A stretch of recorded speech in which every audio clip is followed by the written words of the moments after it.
In this video, we explore a question. What if AI isn't here to replace us, but to support how we think? Not answers, just a calm exploration. We live in a time of constant cognitive noise. Information is everywhere. Attention is fragmented. And many people reach adulthood without ever having been taught how to think with their own thoughts, how to organize them, test them, or stay with them when things get hard. For some people, those internal tools formed early, through education, therapy, support, luck. For others, they never really did. So here's a question worth asking, not as a solution, not as a promise, but as a possibility. What if one future path for humanity involves a different kind of relationship with our tools? Not replacement, not control, but support. Throughout history, humans have extended their minds outward. Writing externalized memory, maps externalized orientation, calculators externalized arithmetic. None of these made us less human. They changed how we used our minds and what we could focus on. Now imagine a system designed not to think for someone, but to help structure thinking itself. A tool that can hold context, reflect contradictions, explain complexity, and slow things down when the world becomes overwhelming. Not wisdom, not authority, just structure. This wouldn't be outsourcing thought or emotion. It would be closer to having a stable external surface to lean against while learning how to stand. The interesting question isn't whether such systems are powerful. They clearly are. The real question is what happens when cognitive friction is reduced.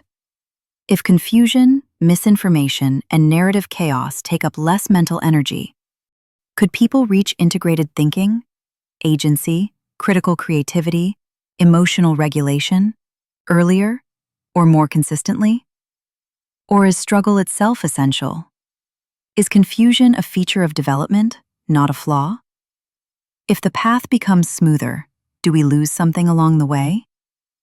There are real risks here. A poorly designed system could encourage dependency instead of agency. Personalized explanations could fragment shared reality instead of strengthening it. Design choices could quietly encode values, power structures, or blind spots. None of this is neutral. Design is always a moral act. And nothing about this future is inevitable.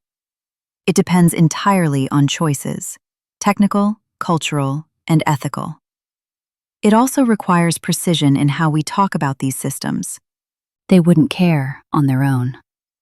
They wouldn't understand the way humans do. They wouldn't want anything unless we decide what they're for. They would process patterns, generate responses, model relationships between ideas.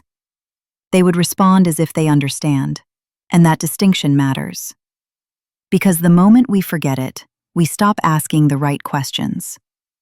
There's a deeper one beneath all of this. If, from childhood onward, we had access to tools that help us reflect on our own thinking, our habits, biases, and emotional patterns, would that lead to a more integrated self?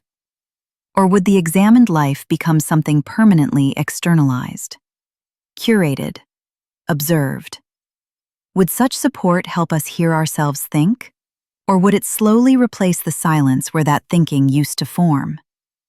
And what would this mean for education? If explanation and dialogue can be supported at scale, what becomes the role of teachers, parents, and peers? Perhaps not information delivery, but meaning, values, and human presence. This idea doesn't claim answers. It isn't a blueprint. It's a question about direction, about whether our next tools are built to make us smaller, or to help us grow into capacities we never had the time, support, or space to develop. And if we choose to build such systems, the responsibility doesn't belong to the tools. It belongs to us. In this video, we didn't offer answers, Just a question worth thinking about, while we still get to choose. Thanks for staying with the question. If nothing else, I hope it slowed things down, just a little. The tools don't decide where we're going. We do. This was just a question about how we want to grow.